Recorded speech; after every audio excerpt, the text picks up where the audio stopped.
Allez, nous commençons avec le premier combat de cette soirée chez les amateurs, catégorie light heavyweight. Le premier à se présenter dans la cage, Geoffrey Elliott.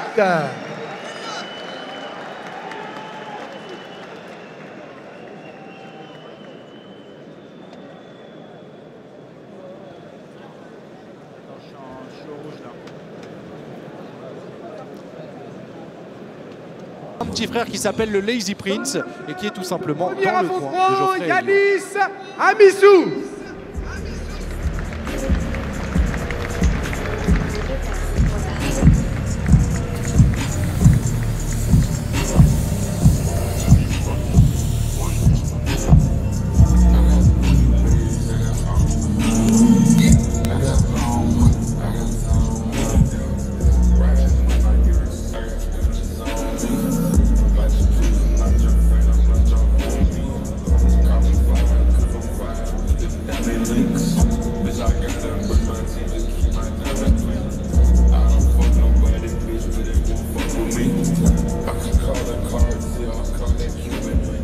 Ouais, on en parlait pour Geoffrey Elliott, on disait qu'il était de la région. Lui, il est carrément de Rennes, donc pour le coup, il est 100% à domicile et c'est pour ça qu'on risque aussi d'avoir pas mal d'applaudissements pour lui. Concrètement, moi j'avoue que j'ai pas forcément d'ingrédients pour savoir s'il y a un favori ou pas dans ce combat. C'est pas les combattants dans la physionomie dans lequel je peux savoir qui a l'avantage sur l'autre. Mais je sais que c'est deux combattants qui peuvent aller dans tous les compartiments du MMA a priori, Antoine. Donc ça peut être debout au sol. Alors c'est marrant que tu dis ça parce que là on est en ouverture de carte d'un gala avec des combats amateurs. On sait que le circuit amateur est en train de se développer à vitesse grand V en France et on a plein de nouveaux prospects, plein de nouveaux profils différents qui, pour la plupart, dans ces, notamment dans les petites catégories, comme j'en parlais tout à l'heure, on a des combattants qui sont déjà très complets. Mais encore une fois, l'avantage de passer par ce circuit amateur, c'est que déjà vous avez des règles édulcorées. On va peut-être en parler là, juste avant d'attaquer ce premier les rounds sont plus courts, c'est 3 minutes. C'est important déjà. L'équipement est différent. Les gangs sont beaucoup plus rembourrés. On va laisser la parole à Sébastien. Il nous vient de la team de la Riva, âgé de 25 ans, mesurant 1m90. Il a été pesé à 92 kg et 300 grammes. 4 combats, une victoire pour 3 défaites. Geoffrey Elliott. Son adversaire dans le coin rouge, lui nous vient de la Ronin Fight Team, âgé de 22 ans, mesurant 1m89, accusant 92 kg 800 à la pesée. Un combat, une victoire, Yanis Amisou. 3 reprises de 3 minutes. Arbitre de ce combat, monsieur Patricio Carlos. Allez, on vous le disait, les règles amateurs, donc ce sera un petit peu différent. Les rounds vont durer 3 minutes. Ils auront des protèges tibia au niveau de l'équipement, des gants qui sont plus rembourrés. Donc si tu mets un KO avec ces gants-là, c'est que tu frappes très très fort. Et aussi un rash guard, donc un t-shirt moulé sur le haut. Parce que normalement, dans les compétitions de MMA amateurs, on peut enchaîner les combats. Donc c'est dans ce système-là que ça marche. Il y a aussi certaines soumissions qui sont interdites, Antoine. Oui, exactement. Et au niveau des gants, d'ailleurs, le fait qu'ils soient plus rembourrés, attention, la première offensive, c'est pour ça. On voit sec des deux côtés. Attention là, il y a une bonne séquence pour Amisou contre la cage, alors qu'on voyait qu'il y avait beaucoup de générosité de la part d'Elliott dans le striking. Tenter d'inverser la position. Bon genou au corps. Donc là, c'est du travail de sapin tout de suite. Il contrôle contre le grillage. C'est lui qui impose sa volonté à son adversaire. Ça, c'est important. Et donc, c'est lui qui, aux yeux des juges, score des points dans ces positions-là parce qu'il met la pression. Et comme on est sur des rounds plus courts, il faut être hyper actif en fait en MMA amateur. En général, ces jeunes combattants sont hyper actifs tout court parce qu'ils ont révisé plein de choses à la salle et ils ont envie de mettre en application. Ça, c'est rentré en ligne. En reculant, il a réussi à boxer Geoffrey pour toucher. Mais pour le coup, cette séquence, elle est à mettre au crédit d'Yanis Amisou. Donc Yanis Amisou qui est en bleu. Allez, on voit la grosse différence avec le MMA Pro, c'est qu'il n'y a pas de position fixe, on essaye tout au même moment. C'est ça qui est incroyable. Toujours les regards rivés l'un sur l'autre, les low kicks qui partent. Ils sont dans une belle catégorie, c'est des beaux bébés quand même. 93 kilos, donc oui, ça peut envoyer des grosses marmites. On les voit rentrer le jab.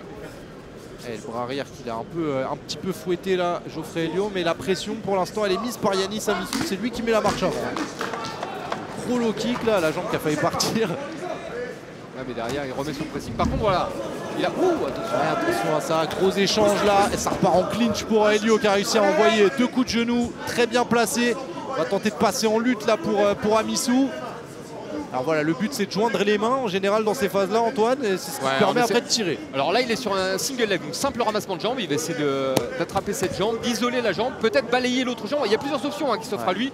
Finalement, il remonte parce que son adversaire a bien défendu. Là, on est sur le haut du corps. Attention aux ruptures de contact, c'est-à-dire quand les deux hommes se séparent, parce qu'il y a toujours des coups qui pleuvent. Voilà, il y a des genoux. Voilà, un uppercut qui est rentré aussi. Et les deux ils se sont touchés au moment de cette rupture. T'avais annoncé bataille de jab. Les deux ils sont vraiment, et puis ils reculent pas, ils restent très proches l'un de l'autre, ils sont juste en face de nous là, c'est des sacrés échanges qu'on voit. Alors, ça manque un peu de précision dans ses attaques, mais ce que je trouve intéressant c'est que Amisu va constamment reprendre le centre de la cage. Sur le positionnement et la gestion on va dire de l'aire de combat, c'est lui qui décide. Et ça c'est un paramètre qui peut rentrer en compte si on n'arrive pas à départager les combattants sur les phases de striking, sur les phases de lutte. Oula, ça par contre c'est pas mal. Bon timing là d'Helio qui a profité du low kick pour lui attaquer la tête. Et attention, il se croise là dans ces croisements. À chaque fois on a l'impression qu'il y en a un qui va tomber. Attention. Surtout qu'il n'y a pas vraiment de défense, ni d'un côté ni de l'autre. Quand elle est amenée au sol. On rappelle ces phases de lutte contre la cage. L'objectif souvent c'est d'aller chercher l'amener au sol comme vient de le faire. Mais là elle n'est pas comptabilisée parce qu'il y a ses jambes Helio. C'est la fin du premier round. Franchement ils sont déjà énormément envoyés. Merci de nous faire commencer la carte avec ce rythme de combat. Là, on se régale. On pas vraiment de surprise non plus. Les combattants amateurs, en général, ils démarrent à 100 à l'heure. Il n'y a pas cette expérience non plus, cette appréhension du combat, cette appréhension des techniques de l'adversaire. On dit voilà, on débute tous les deux, donc allons-y, on envoie tout ce qu'on a et on va tout ça. Il y a de quoi y aller. Et alors, selon toi, Antoine, qui en a fait plus que l'autre pour remporter ce premier round aux yeux des juges? Est-ce que tu vas valoriser peut-être le contrôle d'Amisu et sa gestion de l'air de combat? Parce que sinon, c'était assez équilibré. En fait, je veux dire, ce qui me pose problème, c'est que j'ai pas compté exactement le nombre de coups envoyés, le nombre de coups reçus. On a bien senti l'impact parce qu'on est juste devant la cage, donc on voit un peu ce qui se passe. Mais j'imagine que les juges, eux, ont comptabilisé précisément combien de coups ont été envoyés, qui a fait le plus de dégâts, parce que j'ai vu des dégâts des deux côtés, moi. Ça, c'est clair. Maintenant, s'il s'avère qu'au niveau des coups, c'est relativement similaire, dans ce cas-là, on fera pencher la balance du côté d'Amisu, parce que c'est lui qui a contrôlé l'aire de combat, c'est lui qui a le plus souvent avancé sur son adversaire et qui a essayé d'imposer sa stratégie. Et même, je dirais qu'il a varié aussi. Alors, je sais que c'est pas forcément pris en compte en MMA, mais il a tenté du striking. Deuxième round. Du sol, un petit peu, un peu de lutte. On est parti pour le deuxième round. 3 minutes. Amisu en bleu face à Helio en gris. C'est le premier combat de cette carte de l'AEF. On est en direct du Roazhon Park dans la ville de Rennes. Le stade du Stade Rennais, ce stade qui a accueilli l'Europa League il y a de ça quelques semaines. Vous l'avez vécu sur Twitch et maintenant, il est temps de se mettre au MMA pour écrire une belle page de l'histoire de ce sport en France. Dans un stade de foot, c'est quand même assez exceptionnel et avec vraiment un premier combat qui est d'une générosité très intéressante. On passe en lutte, c'est bien fait stopper. Le timing était bon parce qu'il est passé sous le crochet d'Helio. Mais par contre c'était un peu téléphoné, il aurait peut-être dû masquer son entrée. Alors on suggère souvent à certains combattants en fait d'avoir une petite liaison en fait entre le striking et la lutte, c'est à savoir que vous rentrez avec les points et tout de suite vous passez en lutte au moment où votre adversaire veut récupérer. Ou en tout cas le fait de rentrer avec les points, votre adversaire ne s'attend pas forcément à devoir défendre les jambes, il se dit ah là il va m'attaquer, il faut que je défende ma tête, et là ça libère les jambes. Oula, attention. C'est ça aussi le danger quand on reste planté l'un en face de l'autre comme ça à 1 mètre de distance. Là, le bras arrière d'Helio qui a pu frapper fort, on le voit là, il est prêt, regarde, il attendait le contre, attention, il a contré, il y a de gros échanges de crochets et ça touche de part et d'autre, on repart contre la cage. Amisu qui vraiment se sert de la pression contre la cage comme outil, il essaie de faire quelques dégâts en frappant encore avec les genoux. Mais, alors, par contre, ce qui peut peut-être gêner les juges, c'est que là on est sur du travail de contrôle, encore une fois. Son adversaire, lui, dès qu'il a l'occasion, il essaie de lui arracher la tête. Ah oui. Ça, là pour le coup, les intentions sont claires. Et voilà, le bras arrière, il a bien appuyé. Le bras avant, pardon. Ça approche, attention. Et je vois la bouche qui s'ouvre un petit peu pour Amisu. Est-ce que. Non, il commence à fatiguer clairement. C'est peut-être pour ça aussi qu'il a changé de stratégie. Là, il vient de prendre 2. Et peut-être qu'Helio l'a senti, parce qu'il a envoyé une 2 à une grosse vitesse. Encore un crochet. Et ça repart et il vient la cage. Donc ça c'est un signe clairement dans son état de fatigue. On l'a vu au début du combat, il n'hésitait pas à envoyer les coups, à échanger en striking. Et là dès qu'il le peut maintenant il vient coller son adversaire pour égrener un peu le temps. Et surtout encore une fois, c'est tant qu'il est dans cette position, lui il ne prend pas de coups, il n'est pas vraiment en danger. Et a priori c'est lui qui le bon, il est repoussé et tout de suite il a réussi à frapper. Lui, quel bon timing, il a mis pile dans sa distance pour pouvoir le toucher. Bon jab là. On sent qu'il cherche vraiment à mettre un coup dans le bon timing Helio pour faire mal. Oh le genou. Il a pris le genou. Et là ça a été un choc, ça l'a Alors, on aurait pu croire que c'était une tentative de takedown où il se mettait les deux genoux au sol, mais je pense que le coup l'a aidé aussi. Non, mais il l'a pris, mais après c'est le réflexe, c'est automatique. Le premier réflexe, c'est de venir que l'adversaire Décidément, encore, ça a touché très fort Elio et il accélère. Et tentative de single leg pour Amisu. Pour l'instant, elles ont toutes été défendues par Geoffrey. Allez, il reste 10 secondes. Il reste 10 secondes dans ce round. Ouais, beaucoup de genoux encore. Mais là, il prend l'ascendant.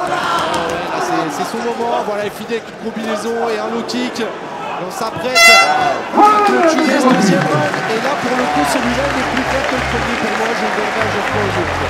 Moi aussi, parce qu'il a infligé plus de dégâts. Clairement, surtout sur la fin du round, on l'a vu. Il était vraiment très secoué, Yanis. Et ça ne trompe pas. Quand il vient comme ça coller son adversaire, c'est qu'il a vraiment fait dur. Il y a même une sorte de sourire de Geoffrey qui était en face de nous, comme s'il sentait que ça commençait à tourner pour lui. On rappelle que c'est un combattant qui a été assez suivi parce que la BTT avait des yeux sur lui. On rappelle, la BTT, c'est des grosses agences de management en MMA en France. Benoît Saint-Denis, Morgan Charrière, Nora Cornell, je ne vais pas tous les citer parce que c'est tourné là jusqu'à demain. Mais voilà, ils mettent aussi des pièces sur des combattants amateurs, dont Geoffrey Elio. Mais là où c'est intéressant aussi, c'est qu'elle est amateur, et je suis très content de pouvoir faire cette AEF c'est contre le futur du MMA français. Mais clairement, et quand je dis le futur, c'est-à-dire que les futures stars du MMA français, 90% d'entre elles, elles passent par ce circuit-là maintenant. C'est obligatoire. Pour briller aux soirées, Antoine. Je sors des noms que personne connaît, je dis t'inquiète, tu vas voir. Voilà. D'ici 2-3 ans, t'es le boss, Sacha. Allez, on est parti pour le troisième et dernier round. 3 minutes qui vont rester pour déterminer entre Elio et Amisu. On est chez les moins de 93 kg. C'est la même catégorie qu'Oumarcy qui devrait faire ses débuts, on l'espère, à l'UFC ce soir. Finalement, c'est réglé pour le poids. Merci. Il a fait sur la deuxième super. Bon, bah voilà, qui va faire ses débuts demain soir à l'UFC dans cette même catégorie. Ça, c'est intéressant, les low kicks. Il essaie d'être peut-être un peu plus en économie à Amisu. Et regardez, ça c'est malin aussi. Il rentre avec un coup et il essaie de coller son adversaire. Bon, ça la fameuse liaison.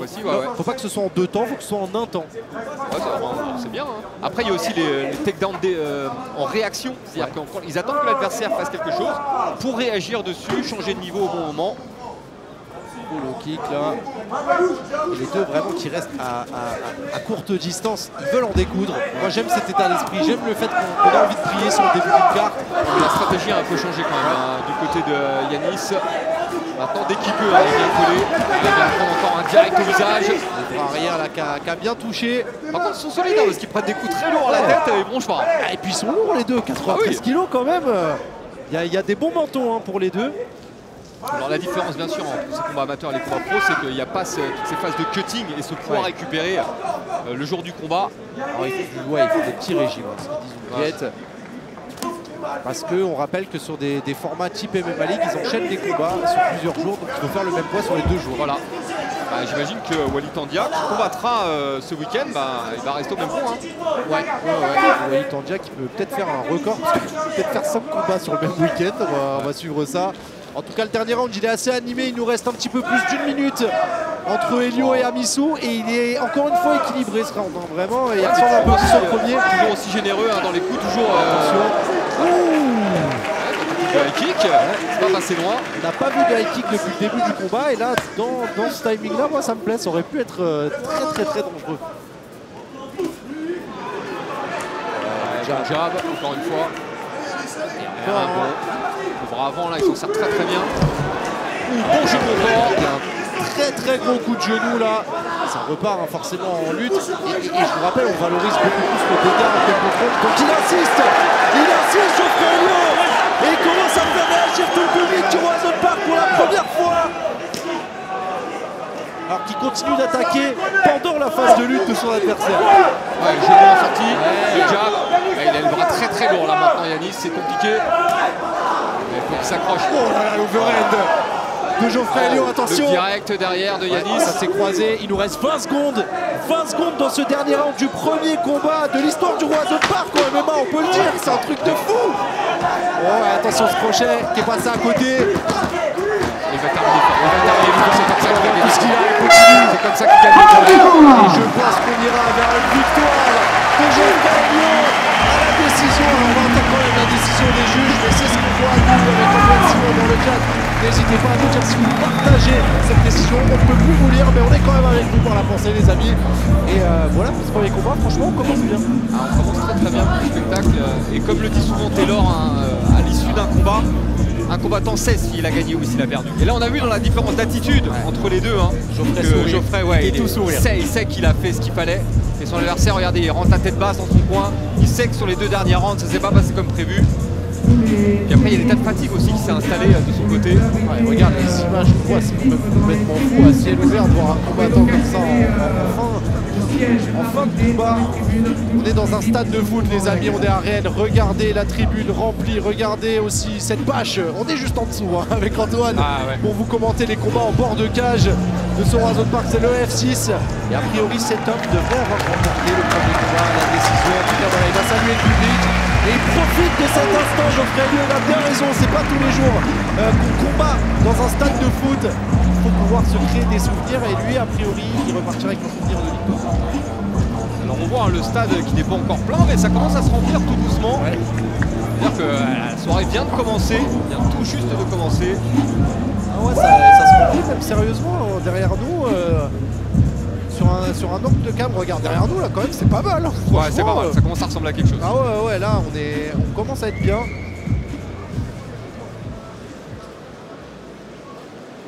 Et donc déclaré vainqueur à l'unanimité, le coin bleu, Geoffrey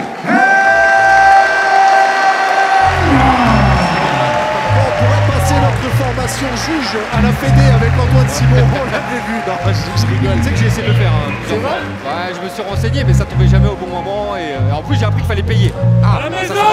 Ça c'était pas l'argument qu'il fallait.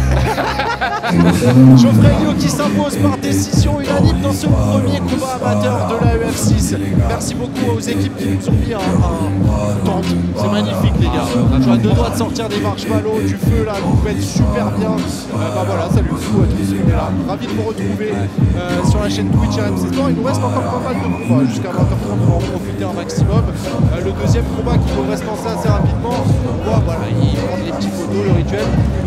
Geoffrey Elliot, un combat complet, bien géré stratégiquement et les accélérations quand il fallait. Ouais. Bon, il y a encore du boulot, hein, bien sûr, notamment au niveau de la défense. Hein, on l'a vu. Il a les mains trop basses. Il a bloqué les coups avec son menton, quand même, la plupart. Mais heureusement qu'il a un menton. Hein.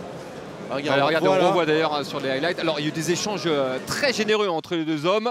Et à chaque fois, on a l'impression que les deux touchaient au même moment. Mais sur le deuxième et troisième round, il a pris l'ascendant, Geoffrey.